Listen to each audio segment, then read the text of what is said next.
Saludos amigos, sigue trayendo cola. Algunos pensaron que las baladronadas de Donald Trump o supuestas tales acerca de anexionismos y cosas varias eran cosa pasajera, pero no lo son. Hay mucho nerviosismo en todos los lugares donde, bueno, supuestamente Estados Unidos va a echar mano y, por supuesto, la gran pregunta es ¿para qué? Es decir, si se van a hacer tales cosas, ¿cuál es el objetivo último?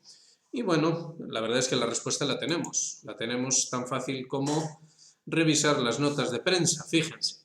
La administración de Estados Unidos está modernizando sus fuerzas armadas, buscando la superioridad militar sobre China a largo plazo, afirmó la vicesecretaria de Defensa de Estados Unidos, Kathleen Hicks, durante una intervención en la Universidad Johns Hopkins. Es decir, que no es algo de una administración saliente, que no importa, una declaración sin sustancia, simplemente de relleno o algo así. No, sino que está dentro del contexto de lo que podríamos llamar como el establishment estratégico estadounidense, llamémosle así. Desde el primer día, dice la señora, hemos perseguido sin descanso los cambios necesarios para adelantarnos a China y asegurar nuestra ventaja militar a largo plazo, declaró Hicks, refiriéndose a la transformación de las Fuerzas Armadas estadounidenses bajo la actual administración, señalando que en términos de capacidades militares, Estados Unidos mantiene una superioridad significativa sobre China y Rusia en muchas áreas. En fin, obviamente aquí ya hemos cubierto sobradamente cómo esto no es cierto, pero atención porque un arma de guerra, y de hecho una de las principales dentro del contexto de lo que es la guerra cognitiva, que ellos mismos han promulgado y llevado a cabo, digamos que la sensación de poder, la proyección de poder, la verosimilitud de ciertas cuestiones son en sí mismas un arma de guerra. Con lo cual, si tenemos eso en consideración, pues sí, sin duda que sí que son muy superiores en muchas áreas. Pero fíjense en el último párrafo, ahí es donde de verdad está el quid de la cuestión. Sin embargo, la primera subsecretaria de Defensa estadounidense insistió, no estamos librando una batalla ideológica con China por la dominación mundial. No estamos librando una batalla ideológica con China por la dominación mundial. No tenemos motivos para hacerlo. Vaya. Se le escapó a la señora, ¿verdad?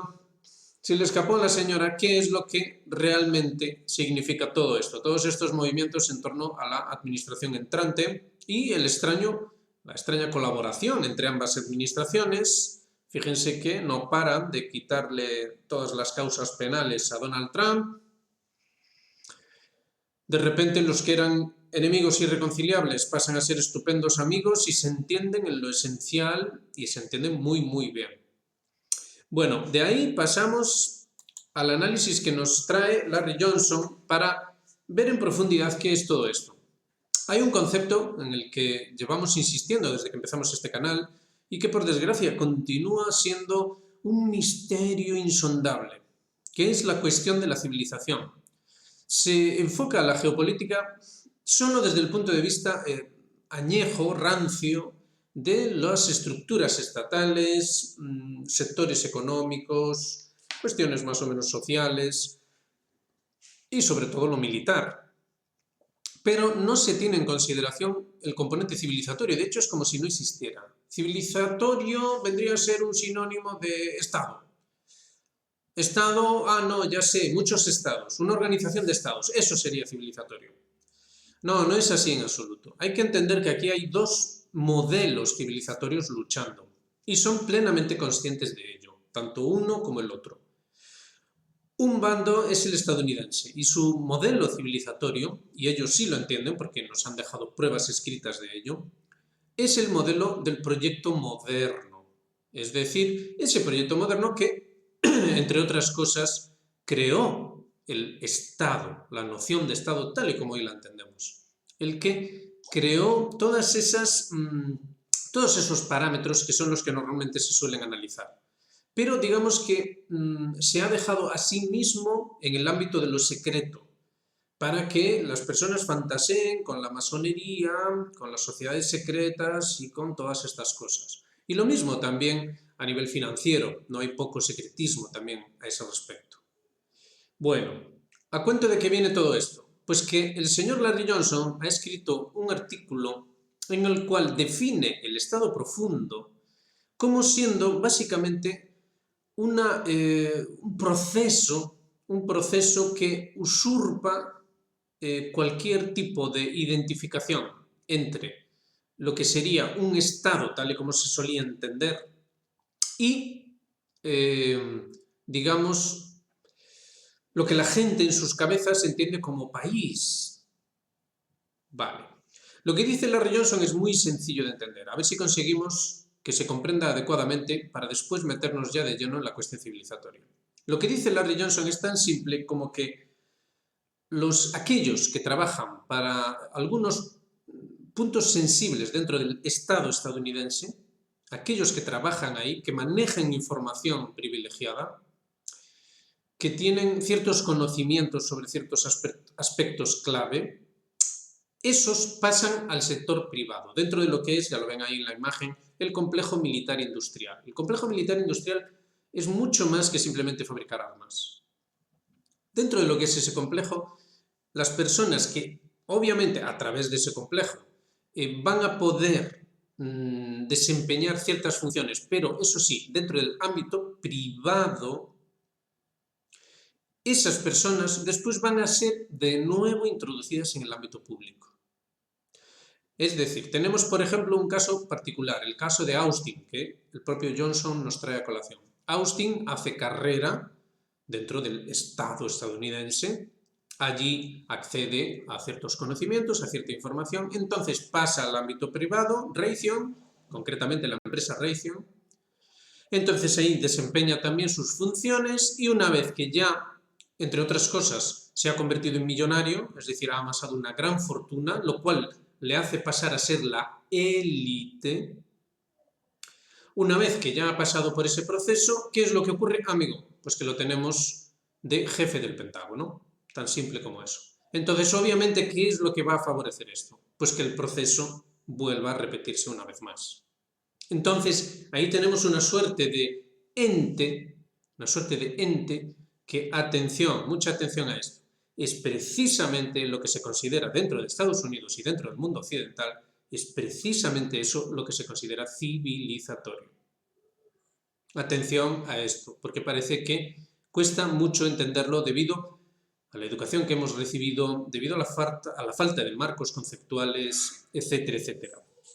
Nos cuesta mucho entender que es precisamente ese aspecto profundamente inmoral de los procesos estatales vinculados a la economía, a la sociedad, a la política, faltaría más, y a la cultura, todos esos procesos que son catalizados por un complejo industrial militar, todos ellos, precisamente en su profunda inmoralidad, conforman una suerte de élite. Es decir, el que se enriquece jugando a este juego es precisamente, ve en su propia riqueza personal, digamos, su elección.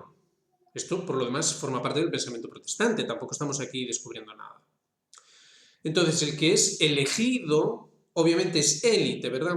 Entonces, obviamente, debe servir de nuevo al proceso que le eligió, en primer término. Entonces, de esta manera se configura algo que ellos llamarían America. Es eso que ellos llaman el sueño americano. Es eso que ellos llaman la civilización americana, el excepcionalismo americano, etcétera, etcétera, etcétera. Diferentes conceptualizaciones para hacer referencia una y otra vez a lo mismo. Por lo demás, en la cultura popular tenemos grandes ejemplos de que esto es así. En el cine, en la literatura, etcétera, etcétera, cuando algún autor ha querido, digamos, salirse un poco del guión y jugar un papel de revolución cultural, por así decir, o de insumisión cultural, pongamos por caso pues, a un Stanley Kubrick o personas así, que decidieron coquetear y juguetear con esos aspectos secretos, oscuros, ocultos, etcétera, etcétera. Cuando lo hacen por algo. Ya independientemente de que fuera simple curiosidad, ¿no? Es decir, esa seducción irresistible de referirse a eso que está ahí, que no puede ser nombrado, que no se puede decir, pero que realmente es, digamos, la esencia de todo, la esencia del sueño, la esencia del estadounidense, de la civilización estadounidense y, por extensión, del proyecto moderno. Porque no es solo Estados Unidos, sino que es la humanidad toda. No es solo el planeta Tierra, sino que es el sistema solar. Y ahí es cuando ya uno comprende de verdad a un personaje como Elon Musk. Un personaje como Elon Musk que además acaba de decir que como la inteligencia a partir de ahora ya va a aprender de ella misma. Es decir, los humanos ya no tienen nada que enseñarle a la inteligencia artificial. La inteligencia artificial ya va a aprender de su propia inteligencia. Cosas siempre muy, muy llamativas. Y entonces, ahora pasamos al otro lado, a la otra cara de la moneda. Pero, para hacerlo, necesitamos un poco de análisis, debido al tremendo barullo en el que todo esto está encerrado. Nos vamos a un artículo dentro de una revista que hace llamada al hispanismo o algo así, Novo Hispania. Es una revista en la cual se publican algunos artículos y aquí vamos a destacar dentro de este artículo un párrafo en concreto. Fíjense que el artículo ya lo dice claro. China, de todo bajo el cielo, al Estado-civilización. La construcción de un Estado-nación con características chinas. Tengamos en cuenta que la señora Hicks estaba diciendo: no estamos librando una batalla ideológica con China por la dominación mundial. Y entonces pasamos de nuevo a este artículo. Vamos a leer el párrafo que a nuestro modo de ver debe de hecho ser analizado y comentado. El Estado chino, hacia una concepción moderna de todo bajo el cielo. Atención a esto, una concepción moderna de todo bajo el cielo. La traducción de este titular ya se lo decimos. Una concepción moderna de la civilización. Y así es como se interpreta desde Occidente qué es lo que piensan los chinos, qué es lo que quieren hacer los chinos. Como hemos visto en las páginas anteriores, es difícil definir la idea de nación para China y el debate aún sigue abierto. No menos complicada es la situación para el Estado, pues es la concepción tradicional del Estado chino. En la concepción tradicional del Estado chino entra en juego una idea básica para entender esta civilización. Su idea de centralidad, de la que dimanan otras tres. La de todo bajo el cielo, el hijo del cielo, el mandato del cielo. Es tremendo. Aquí se hace referencia explícita a la gran tríada china, aunque no se menciona. Quizá el autor no lo ha entendido o ha querido verlo solo desde un punto de vista exclusivamente político. Ojo, porque cuando dice Estado, en los párrafos anteriores, los autores, son dos autores, elaboran o mencionan, que la noción misma de Estado es una noción moderna y occidental, ajena a la realidad china, incluso tan cerca en el tiempo como el siglo XIX. A la hora de tratar de entender la complicada construcción de un Estado chino moderno, no deja de ser significativo el origen de su nombre tradicional, Songguo, formado por dos caracteres, Song, que significa centro o medio, y Guo, o Guo, que se puede traducir como país o reino, el reino del medio, el reino del centro. China, por tanto, es el país del centro. Este nombre no fue utilizado de manera oficial hasta la proclamación de la República en 1911.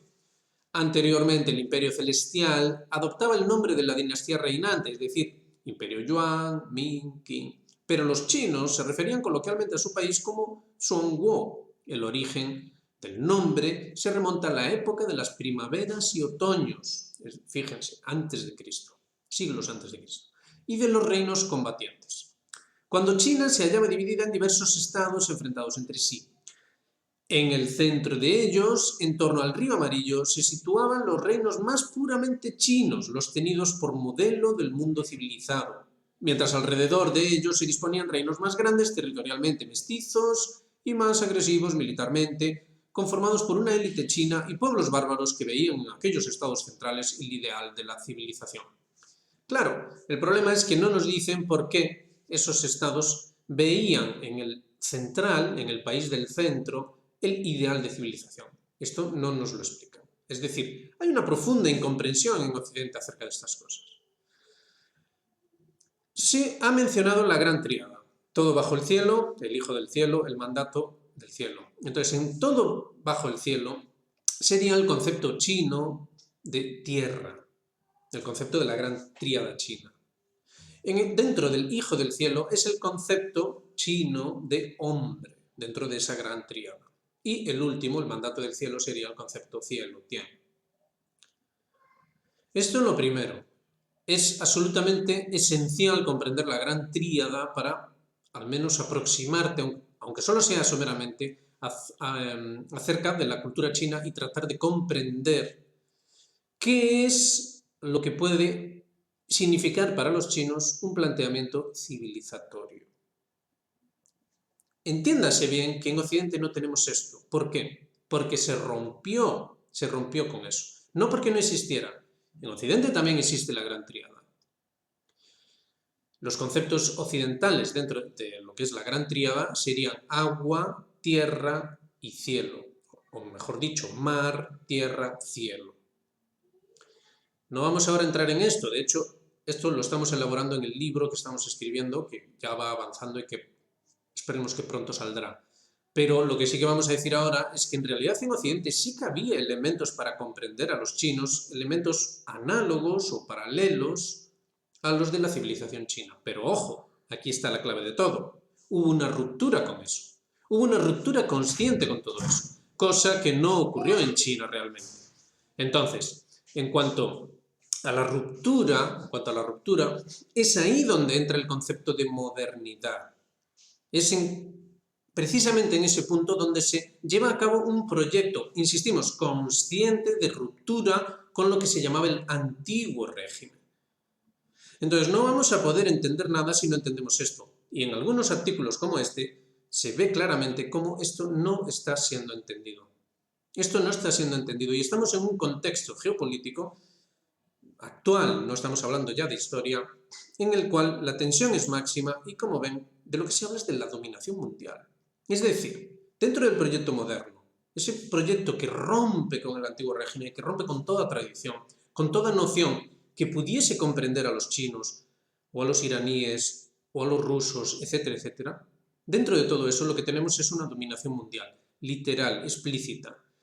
Vamos a ver cómo en el artículo, de hecho, se cae en el error de considerar que esto es, digamos, la realidad humana. Es decir, la visión moderna es la realidad humana. El ser humano es como dice Occidente que es.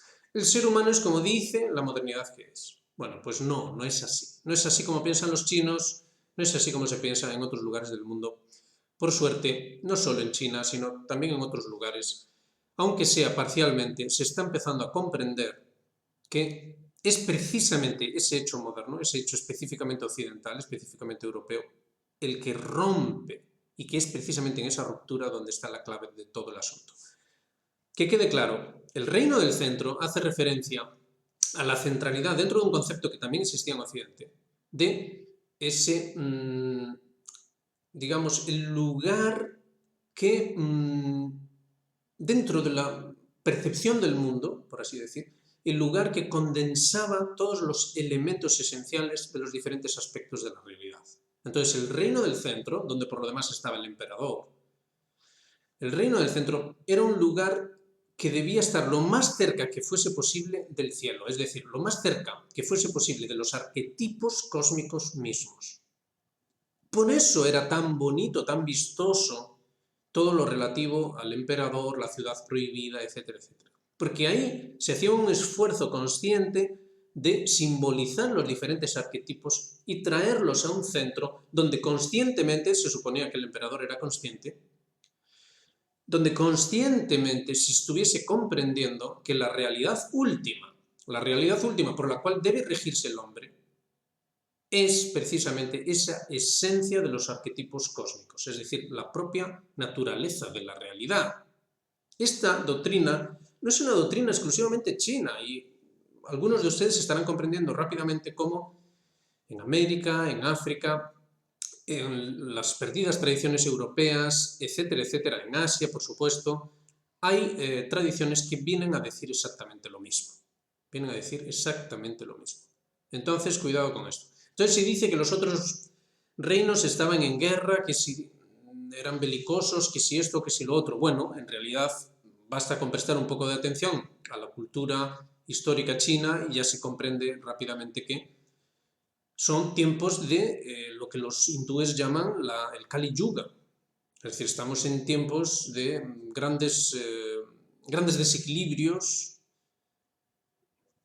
una degeneración de la civilización, del ser humano, etcétera, etcétera, que es lo que realmente propicia esto. Pero sin embargo ellos, y aquí está la clave, cuidado, ellos son perfectamente conscientes de la necesidad de hacer explícito el concepto cielo. Por eso es todo bajo el cielo, es decir, toda la creación bajo el cielo, hijo sí, pero del cielo, y por supuesto todo bajo el mandato del cielo. Esto es lo que de verdad hay que entender con respecto a la cuestión china. Insistimos, si estamos hablando de esto es por lo que dice esta señora. Esta es una noticia de hoy. Esta señora está hablando, no estamos librando una batalla ideológica con China por la dominación mundial. No tenemos motivos para hacerlo, dice. Sin embargo, lo están haciendo, ¿verdad? Bueno, vemos el último párrafo, fíjense. Todo aquel mundo chino se veía a sí mismo como el centro del orbe. Esto es algo que se ve también en absolutamente todas las civilizaciones. Todas las civilizaciones son centrales, puesto que necesitan acceder a ese centro en el cual se encuentran los arquetipos, los cuales definen de manera fidedigna qué es el ser humano. Lo que se supone que todo el mundo quiere es la felicidad, el equilibrio, la justicia, el orden, etcétera, etcétera. Que las cosas estén bien. Y solo pueden estar bien si se hace referencia al centro. Entonces, no se trata de un centro geográfico como imaginan los modernos. Esa es la visión moderna de las cosas. Se trata de un centro simbólico.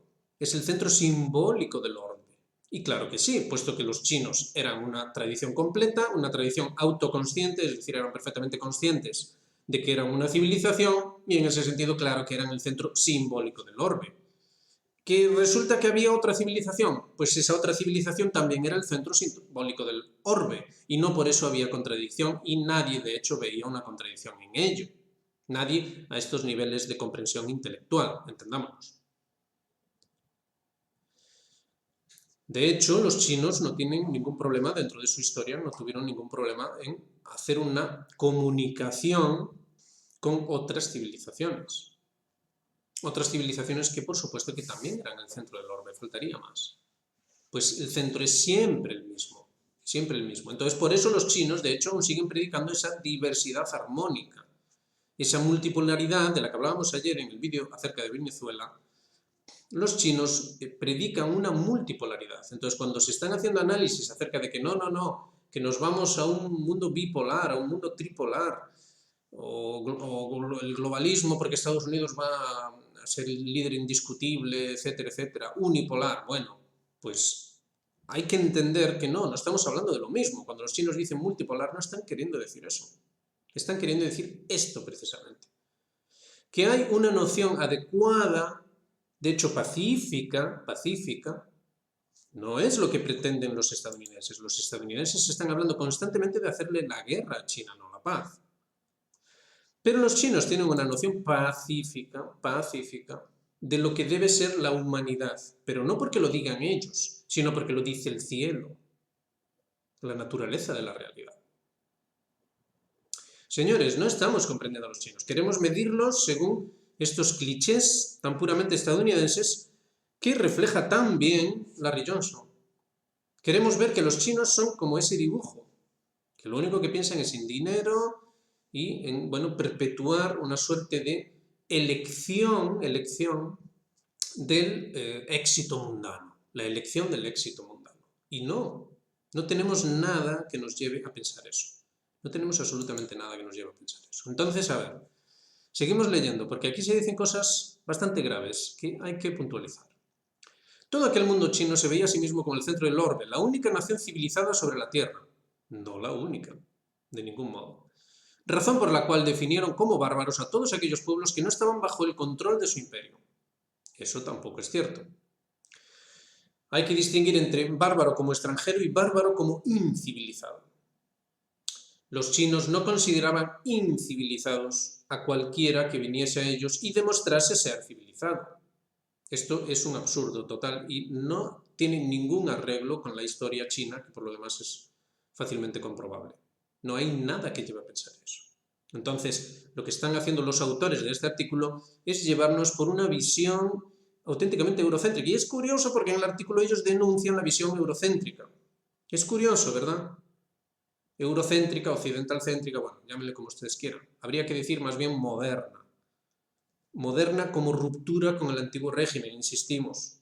Porque es en ese antiguo régimen, en lo que fue la civilización occidental, tan lejana, tan hacia atrás, que ya ni siquiera sabemos qué pudo haber sido aquello, en esa civilización occidental es donde estarían los puntos de comprensión de los chinos. De hecho, hubo comunicación con esos chinos. Hubo comunicación con esos chinos en el pasado. Hay cada vez más pruebas de que, por ejemplo, los romanos eran perfectamente conscientes de la existencia de China y de hecho tenían relaciones diplomáticas. En fin, eso es solo por decir un ejemplo, hay muchos más. Pero pese a tener un emperador común desde el siglo XXI a.C. al 3 a.C., las dinastías Xia, Shang y Zhou estaban divididos. Bueno, claro que estaban divididos, pero es que, ¿qué tipo de división están queriendo decir aquí? ¿Qué tipo de división están queriendo decir aquí? Es decir, a nadie se le ocurría discutir el poder del emperador siempre y cuando el emperador demostrase mediante símbolos y mediante los hechos concretos de su propio reinado que seguía el mandato del cielo. Exactamente lo mismo que están diciendo los chinos ahora. Esto traía como consecuencia continuas guerras por la hegemonía. Con esto lo que se está metiendo es la sensación de que China lo que quiere es la guerra. Porque lo único que existe es la guerra, ¿ve? Nos vamos a esto, este tipo de mentalidad. En este tipo de mentalidad es necesario que la guerra sea constante, porque todo es dividido, porque el ser humano es así, el ser humano es malo por naturaleza. El ser humano es malo por naturaleza, la guerra es natural, la guerra es una cosa maravillosa, lo importante es aprovecharse, sacar la máxima riqueza posible de ello, porque esto es la prueba de la elección ante Dios. Entonces, la división es el quid de la cuestión, hay que dividir. Entonces lo que se está haciendo es proyectar una mentalidad moderna, rupturista con el pasado, rupturista con la civilización occidental, proyectarla hacia los chinos. Esto traía como consecuencia continuas guerras por la hegemonía. Continuas guerras por la hegemonía las tenemos ahora precisamente a raíz del dominio occidental.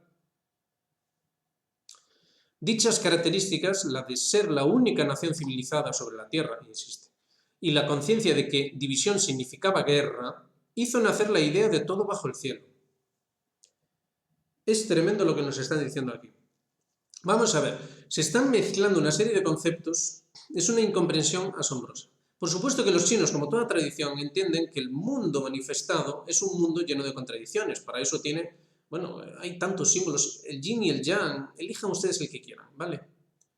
Es decir, claro que aquí hay una suerte de complementariedad, ojo, complementariedad, porque según el darwinismo, que es moderno y rupturista, es una competencia, pero en realidad en la tradición se veía como una complementariedad. Pero ojo, si no se sigue el mandato del cielo, la complementariedad entonces sí que se convierte en competencia. Y entonces la paz se convierte en guerra. Pero no es lo que nos están diciendo aquí. Nos están diciendo que los chinos, pues ya lo ven, eran darwinistas antes de Darwin y, bueno, ya tenían Deep State antes de que nadie imaginase siquiera que iba a existir un Estados Unidos. Entonces, a ver, cuidado con esto porque nos estamos yendo por unas derivas de incomprensión total y absoluta. No estamos comprendiendo absolutamente nada. La idea de todo bajo el cielo, ya lo hemos dicho aquí, tiene que ver con el concepto chino de tierra, que es el sustrato de la manifestación cósmica. Entonces, todo el sustrato, que claro que es susceptible de la dialéctica, ¿no? Como diría un marxista, claro que es susceptible de esa dialéctica, pero ojo, porque la dialéctica puede ir en un sentido complementario o en un sentido de competencia, bélico. Complementario paz, bélico guerra. Entonces es en la medida en la que todo está efectivamente bajo el cielo que lo que va a ocurrir es la paz, no la guerra, como se está diciendo aquí. Esta idea, conocida en chino como Tianxia, implica que toda la tierra ha de ser gobernada por un solo gobernante que traerá la paz y la armonía. Obviamente, a lo que estaban refiriéndose aquí los chinos de la antigüedad era a un concepto que también existía en Occidente y que de hecho René Guénon trajo a la atención de todos hace un siglo. Es el concepto del rey del mundo, que por lo demás está presente en la cristiandad con, pues, pongamos por caso, el Pantocrátor, es decir, el Jesús, el Cristo Pantocrátor, es decir, rey del mundo. El rey del mundo obviamente es Cristo, pero no es un rey del mundo literal. Y cuidado porque aquí la cosa ya empieza a entenderse un poco más, al menos para los más perspicaces. Cuando se habla de un solo gobernante literal, un Donald Trump, pongamos por caso, de lo que se está hablando es de una degeneración absoluta de todas las doctrinas. Ahí no hay nada de cielo, ahí no hay mandato del cielo de nada, ahí hay mandato de otra cosa. El rey del mundo, ese único gobernante que traerá la paz y la armonía, es obviamente lo que representaba dentro del mundo occidental de la cristiandad el Cristo. No Donald Trump, no este tipo de barbaridades tal y como las expresa Larry Johnson. No es de ahí de donde va a venir la paz y la armonía. De ahí va a venir otra cosa muy diferente. Entonces, esto es el contexto general. Esperemos haber arrojado un poco de luz para que se comprenda cómo es necesario entender que lo que tenemos ahora mismo, de hecho amenazando la paz en el mundo, es una ruptura con nociones tradicionales las cuales hacían referencia explícita a la necesidad de hacer lo opuesto de lo que nos planteaba aquí Larry Johnson.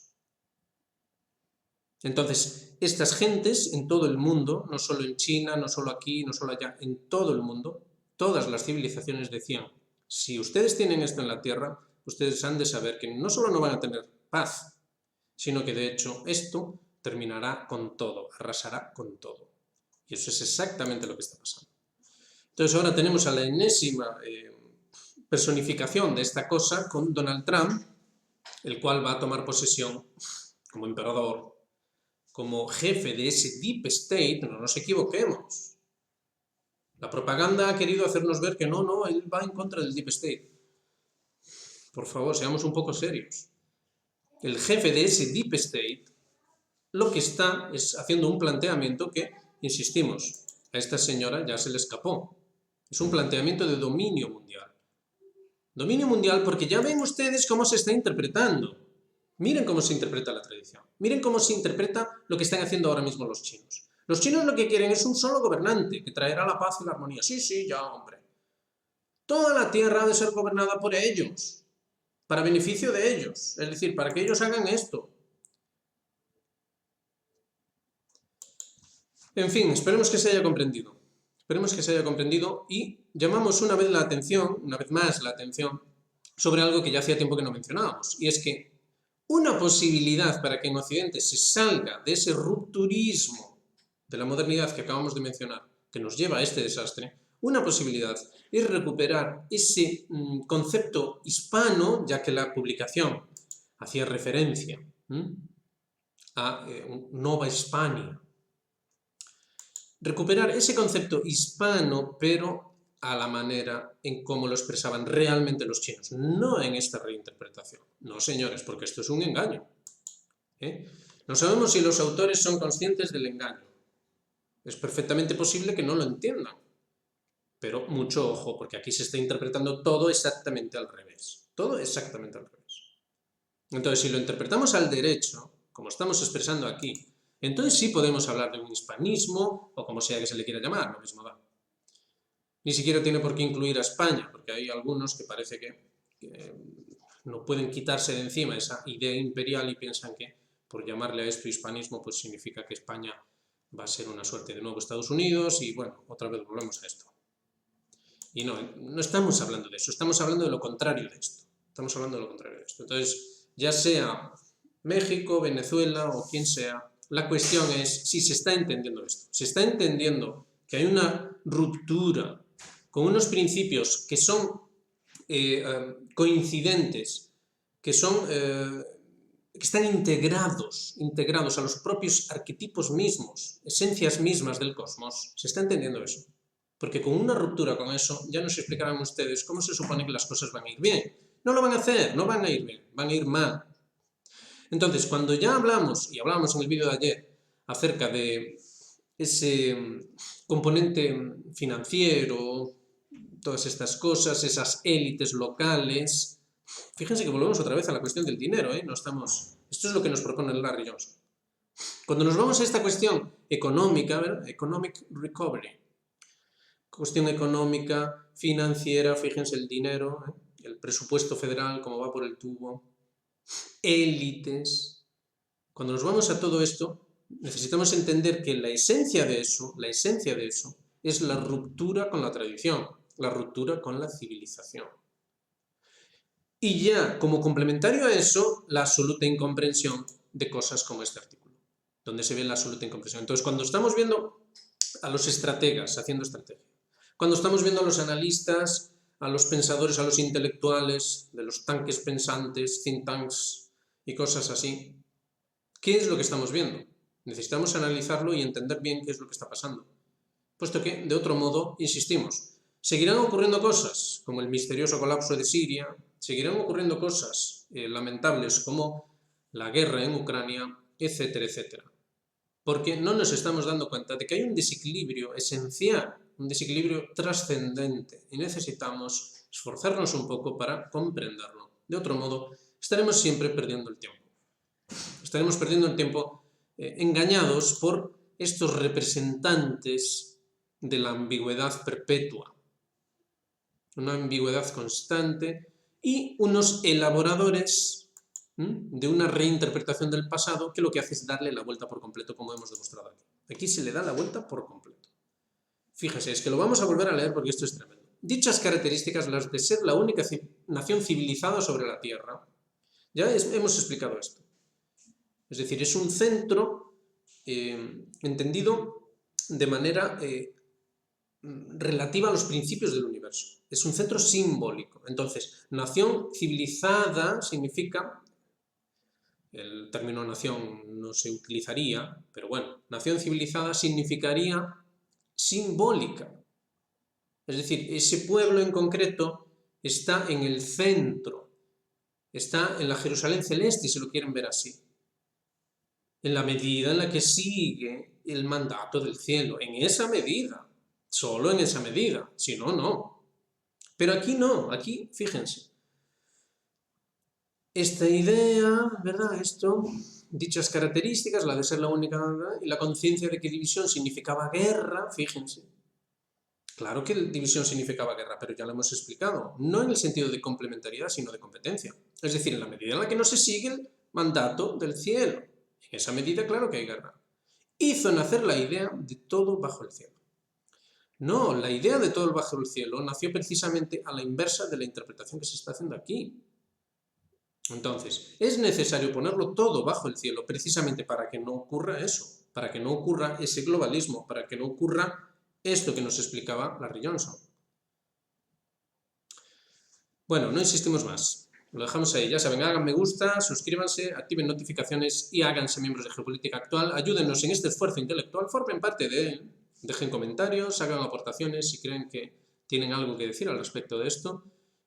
Son muy bienvenidos, incluso podemos hacer una entrevista o lo que sea. Si ustedes tienen alguna aportación, no duden en contactar, en la descripción está el email de contacto, así que ya saben, sírvanse. Lo dicho, venga, nos vemos en la próxima, un saludo muy grande para todos.